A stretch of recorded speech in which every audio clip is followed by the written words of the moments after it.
Ladies and gentlemen, she is reclaiming her indigenous cowboy culture and hoping to inspire the greatest native turnout ever.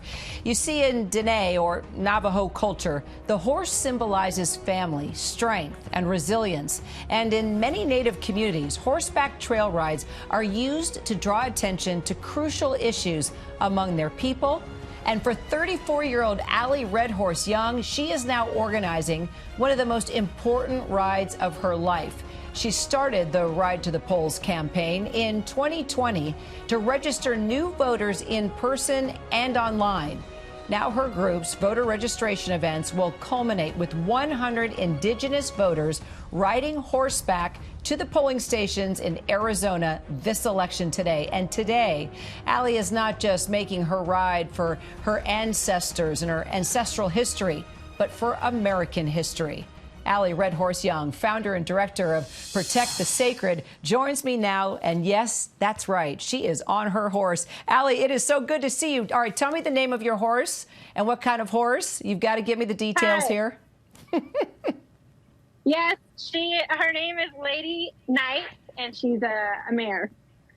Oh, beautiful. All right. So, Allie, I love how you write about growing up on the Res Ranch. What a beautiful and spiritual way to grow up. Tell me about that and how it's impacted your ride to the polls and leading this powerful campaign all around you right now to mobilize indigenous voters.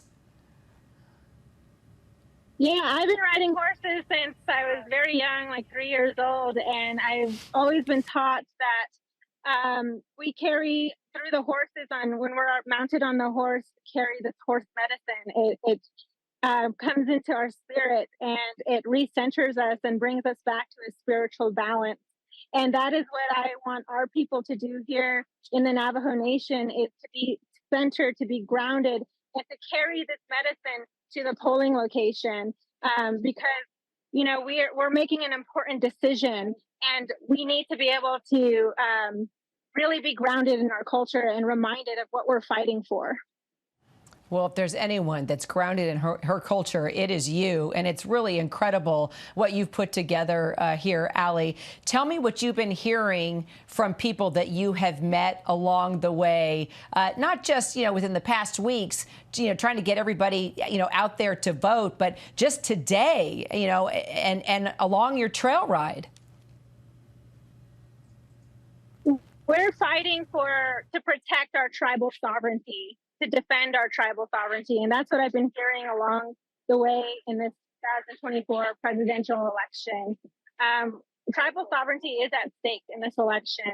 And so we're defending it, and we're making sure that our tribal sovereignty is respected, our lands and our waters and our cultures and our languages. What are the biggest issues right now pushing Native people to the polls today? The biggest issues pushing Native people to the polls are around climate. Our Native youth are some of the strongest frontline leaders in the environmental movement and climate change and fighting to really reconnect us to Mother Earth and protect Mother Earth.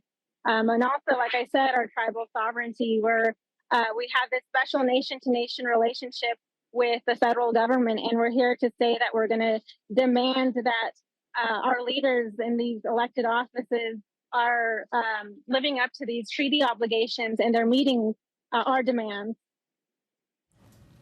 Allie Redhorse Young, founder and director of Protect the Sacred. So appreciate you being able to call in. I know it was difficult to get connected. We did it. We were able to get out your story, and on all things, as you sit atop Lady Night, I love it. Keep us posted on how things go, Allie. Thank you. Thank you so much.